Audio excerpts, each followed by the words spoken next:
Fala, fiel, um excelente sábado aí, um bom final de semana. Estamos aqui trazendo mais um vídeo no canal, trazendo essas últimas informações aí do Coringão, desse mercado da bola do Corinthians.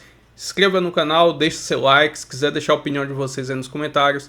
E vamos aí com essas últimas informações do Timão. Seguinte aí, Marcelo Paz está chegando ao Corinthians para botar ordem no barraco, hein?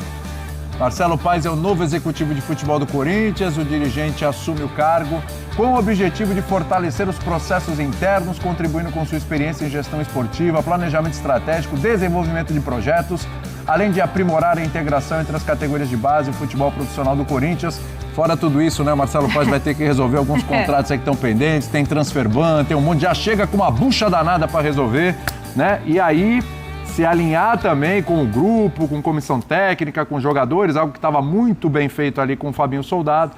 Ele vai chegar para ser essa peça aí, já tinha sido desejado pelo Corinthians em outro momento, agora o Corinthians consegue contratá-lo. Bom, para quem estava encaminhado com o Spindle e de uma hora para outra traz o Marcelo Paz, eu pergunto, foi melhor? Fica na mesma ou é pior, ô Nath? Cara, analisar assim é diferente, é complicado porque foi para uma das grandes potências do futebol brasileiro e num cenário muito central, né, que era o Flamengo, com poder de dinheiro, de investimento.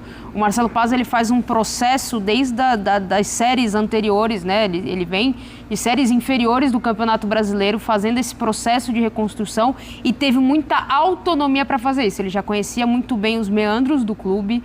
Ele passa de presidente a ser o CEO quando tem a mudança, né? Quando existe a mudança ali do formato do Fortaleza. E aí você tem um cara que tinha autonomia suficiente para fazer e gerir da forma que ele entende que deve ser hoje o futebol moderno. Terá agora? Essa é a minha grande interrogação. Capacidade ele tem. Ele vai ter autonomia para fazer as coisas que são necessárias fazer no Corinthians? Como é que vai ser essa gestão? Qual é o nível de interferência? Ele tem carta branca, ele não tem, ele tem um cheque assinado, não tem, como é que isso vai se dar?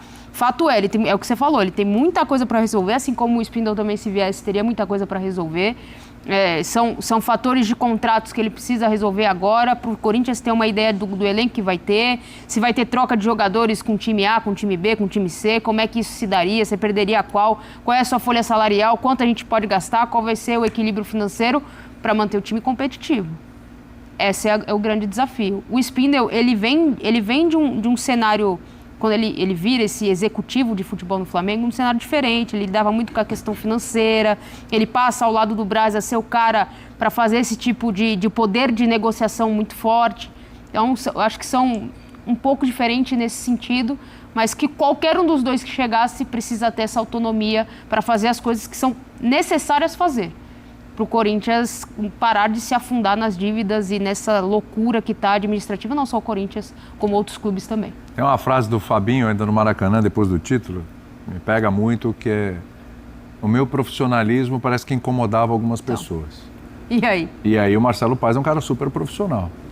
Então, não é uma questão do executivo de futebol, é uma questão do ambiente onde esse executivo de futebol vai ter que trabalhar.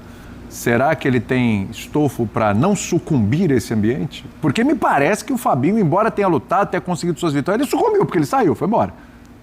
O tempo vai dizer. A gente não tem como garantir nada. Mas eu tenho muitas interrogações acerca dessa contratação. Primeiro, por essa questão que você colocou. O Marcelo Paz vem para ser um executivo de futebol. Sim. Um cargo diferente daquele que ele exercia no Fortaleza. No Fortaleza, ele foi o presidente do clube. Ele comandou um projeto macro.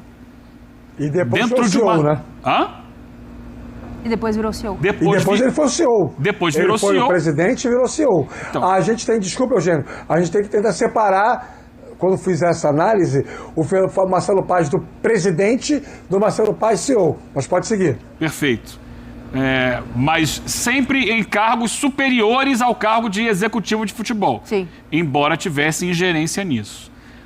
E eu acho que se ele fosse contratado para ser um CEO do Corinthians, mesmo o Corinthians não sendo SAF, se ele fosse contratado para dirigir o clube e não somente o futebol, talvez ele pudesse contribuir mais, desde que tivesse autonomia para fazer isso. Uma vez que ele está somente no futebol, ele tem uma área de atuação menor.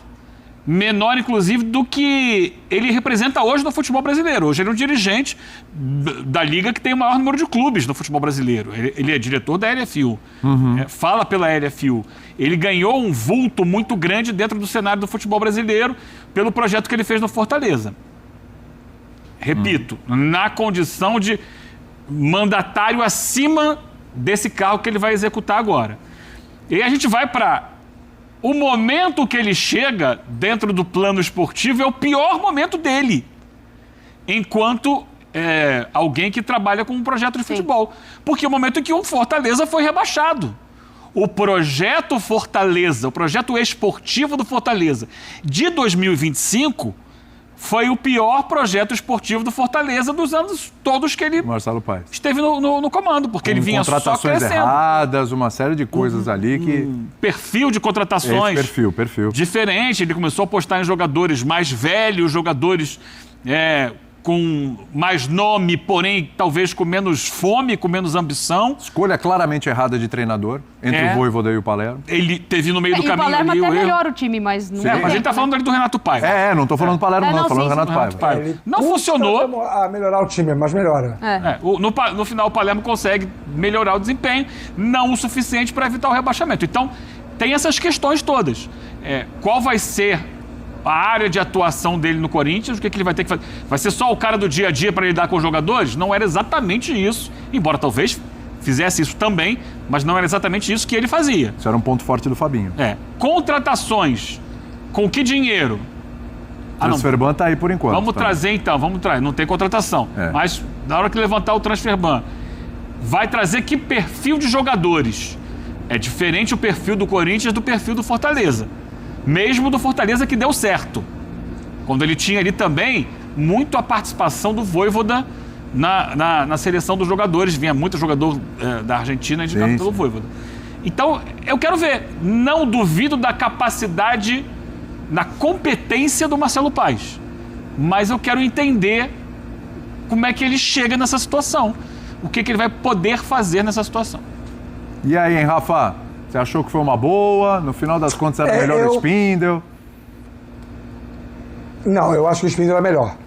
E aí a gente está falando sobre alguém que viesse para comandar o futebol do Corinthians com autonomia. Parte do princípio que o substituto do Fabinho vai ter autonomia para gerir o futebol do Corinthians. Coisa que o Fabinho não teve 100%, mas eu acho que ao deixar o recado que ele deixou, cabe ao Osmar Stabile e a todos os pares dele. E me parece essa uma questão política muito forte dentro do Corinthians. Cabe a essa galera entender que o futebol precisa existir de maneira profissional. O Corinthians, com enormes problemas extracampo, termina uma temporada ganhando Copa do Brasil e Campeonato Paulista. Então, assim, eu quero crer que quem vai assumir essa função deve estar negociando com o presidente esta autonomia. Partindo deste princípio, o Bruno Spindel é melhor do que o Marcelo Paes. E dá para dizer isso com alguma dose de segurança, porque, primeiro, o Marcelo Paes não teve a oportunidade ainda de trabalhar num clube de uma exigência maior. Não que o Fortaleza não tenha a sua grandeza, tem. É um clube que tem uma história muito bacana, é um clube muito poderoso em termos de presença de marca no Nordeste, é uma torcida muito apaixonada, presente, participativa, mas existe uma diferença de grandeza e o torcedor do Fortaleza vai concordar comigo entre o Fortaleza e o Flamengo, o Fortaleza e o Corinthians, né?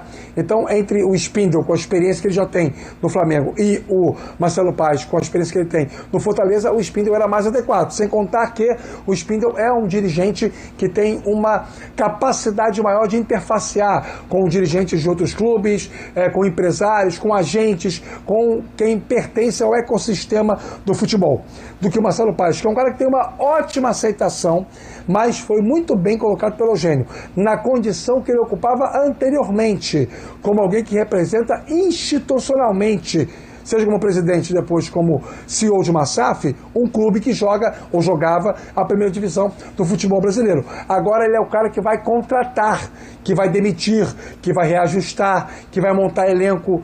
Eu não sei se ele tem esta capacidade plenamente sedimentada para assumir uma responsabilidade tão grande como é tocar o futebol do Esporte Clube Corinthians Paulista. Mas desejo sorte, ele vai precisar de muita, porque ele vai viver coisas que ele nunca viveu na vida. coisas que para eles são inéditas, em termos de pressão, de responsabilidade por resultados imediatos. Agora, o que mais me impressiona, William, Nath, Eugênio, não é nem o fato do Corinthians contratar o Marcelo Paes, é essa pressa do Corinthians para ter logo o CEO, o diretor executivo. Alguém vai dizer assim, mas claro, o Campeonato Brasileiro começa mais cedo, em 2026. Mas às vezes você perder 2, 3, 4 dias é mais vantajoso do que você sair logo contratando alguém. O Fabinho saiu ontem ou anteontem. Já você ter agora o primeiro que aparece, eu acho que está meio assim. O Corinthians me parece um pouco apressado para ter logo o cara que toca futebol. E isso pode ser perigoso lá na frente. Eu ia seguir aqui até para falar do Fabinho, da sequência que ele deve ir para o Internacional, mas o Rafa tocou no ponto importante. Fala aí, Nath. Não, essa questão da pressa, ela está muito mais atrelada à necessidade de você ter um cara que imediatamente consiga te resolver alguns contratos que estão para terminar, alguns contratos que você tem ali em dúvida em relação à continuidade ou não, a dispensar ou não o jogador, de fazer esse planejamento com a comissão técnica, do que propriamente vamos tapar o buraco e é isso. É mais pela necessidade de temos o transfer ban, temos que ter alguém aqui com uma capacidade de encerrar ou continuar as negociações que o Fabinho começou. Não, você tem Andileri, você tem Thales Magno, você tem a situação do Maicon, que o Fabinho tinha deixado meio que amarrado, mas já saiu, já é outra realidade. Do Memphis, né? O Memphis, que já pode... Eu acho que ela está atrelada a isso, essa pressa, essa necessidade de você ter logo um nome forte do futebol, porque assim, o Paulista, ele está preocupando alguns times. O Paulista, ele tem 12 jogos na fase inicial, né? A fase de liga, vamos dizer assim. Que regulamentozinho, hein? Se você não pontuar, você pode cair no Campeonato Paulista. Isso para um time grande, você imagina. Então, assim, a necessidade de você entender o elenco que o Corinthians vai ter para já o pontapé inicial, tem a Supercopa contra o Flamengo. Eu acho que passa mais por isso, essa necessidade de definição, até porque o Fabinho entregou o cargo já tem um tempo. Foi no outro final de semana, né? Não, ele entrega em novembro, se eu não me engano. É verdade. Ele tocou o barco até o fim, verdade. E aí se tentava uma negociação para permanecer. Né? Se ele mudasse de ideia com o título da Copa do Brasil e tal, mas ele já estava meio que irredutível pelos processos internos do Corinthians. E eu acho que nem vale aquela frase lá, quem tem pressa come cru e quente, né? Porque eu acho que é um bom nome. Claro, a gente precisa questionar. Acho que dentro das possibilidades, o Corinthians não pegou um nome X aí qualquer por pressa e tal. Avaliou. Eu acho que esse é o momento. Os clubes estão trabalhando nisso, né? Exatamente. Você vê aí o Fabinho acertando com o Inter. O Botafogo estava pensando nisso, porque quem faz essa função indo vai exercer pro Cruzeiro. Porque a partir daí que você começa, de fato, o seu planejamento, né? E é um planejamento encurtado, né? Porque o planejamento passa por esta figura. Sim. O planejamento passa por esta função. Esse é o cara que vai executar, literalmente, o executivo de futebol. Exatamente. Vai executar a proposta e tem que ver... Em relação aos contratos, só um detalhe. Possibilidades, mercado, não é fácil. Queria acrescentar o seguinte. Fala, Rafa. Só desculpa, em relação aos contratos que a Nath levantou, não faz diferença prática para nenhum clube de futebol um contrato que termina agora dia 31 de dezembro, ele ser resolvido antes ou depois do dia 31 de dezembro. Porque para efeitos legais, o jogador pode acertar com qualquer outro clube, assinar pré-contrato. Ele já está no período em que ele pode assinar pré-contrato. Então, assim, para efeitos práticos, você resolver agora, antes do dia 31, ou depois do dia 31, o contrato termina no dia 31, faz pouca diferença. Eu entendo a pressa no sentido de você ter logo alguém que vai tomar as decisões. Só que às vezes você perder ou investir mais 2, 3 dias num mapeamento maior de mercado pode resultar em algo mais positivo mais na frente. Não estou aqui dizendo, eu não tenho nem capacidade de dizer isso, que o Marcelo Paes é um nome ruim para tocar o futebol do Corinthians. Não é isso. Só que o Corinthians está apostando num sujeito que é muito mais afeito a uma percepção de mercado de um cara bacana, de bom trato, de uma liderança legal para um conceito institucional, do que propriamente alguém do mundo da bola. São coisas separadas e que na prática acabam muitas vezes sendo confundidas e isso resulta em coisas nem tão positivas assim. Estou trazendo aqui agora uma matéria do GE, trazendo algumas informações aí, abre aspas para a matéria. O ambiente de festa e euforia pela conquista da Copa do Brasil deu um cenário de incerteza para a temporada de 2026 com a saída de Fabinho Soldado. A principal delas é a montagem do elenco para 2026 com chegadas e saídas de jogadores. Fabinho era quem estava à frente das conversas para renovações contratuais e com o staff dos atletas que podem retornar de empréstimos. Era ele quem mantinha contatos internos e externos para tratar de reforços.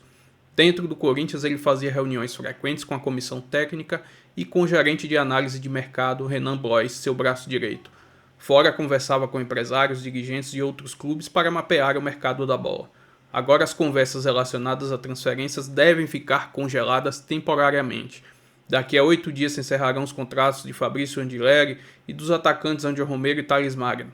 O argentino vinha negociando há meses para permanecer, mas sem acerto. Já os outros dois não estão nos planos para 2026. Maicon é uma exceção, já que o Corinthians chegou a um acordo com o Shakhtar para adquiri-lo. Elenco queria a permanência de Fabinho Soldado, ele era muito respeitado e querido pelo elenco. O ex-executivo do futebol teve o nome exaltado pelos jogadores que estavam no trio durante a festa do título da Copa do Brasil. O meia Rodrigo Garro pediu para que o profissional pegasse o microfone e falasse, mandando um recado para a torcida. Na sequência, Gustavo Henrique puxou o grito de "Fica Soldado". Torcedores presentes em Itaquera também reforçaram a campanha levantada pelo defensor. A reapresentação corintiana está prevista para 3 de janeiro, quando a cúpula alvinegra deve se reunir com o elenco e comentar as mudanças no comando de futebol do clube. Além dos atletas, o técnico Dorival Júnior tinha estreita relação com o Fabinho e elogiava muito o trabalho dele. Dorival também demonstrou um incômodo com a pressão política sobre o dirigente. O contrato do treinador com o Timão vai até o final de 2026. Enfim, vamos ver aí como vai ser essa sequência aí, até porque o Corinthians está em busca do Bruno Spindel, né, que é ex-dirigente do Flamengo. Vamos ver se vai fechar, porque tem que ser o mais rápido possível para acelerar esse planejamento da temporada de 2026, tentar trazer logo reforços para iniciar o Brasileirão, que já é no final de janeiro, com o elenco encorpado para fazer uma campanha melhor no Campeonato Brasileiro e também almejar, quem sabe, o título da Copa Libertadores. Se inscreva no canal, deixa seu like, se quiser deixar a opinião de vocês aí nos comentários e até o próximo vídeo. Valeu, fiel!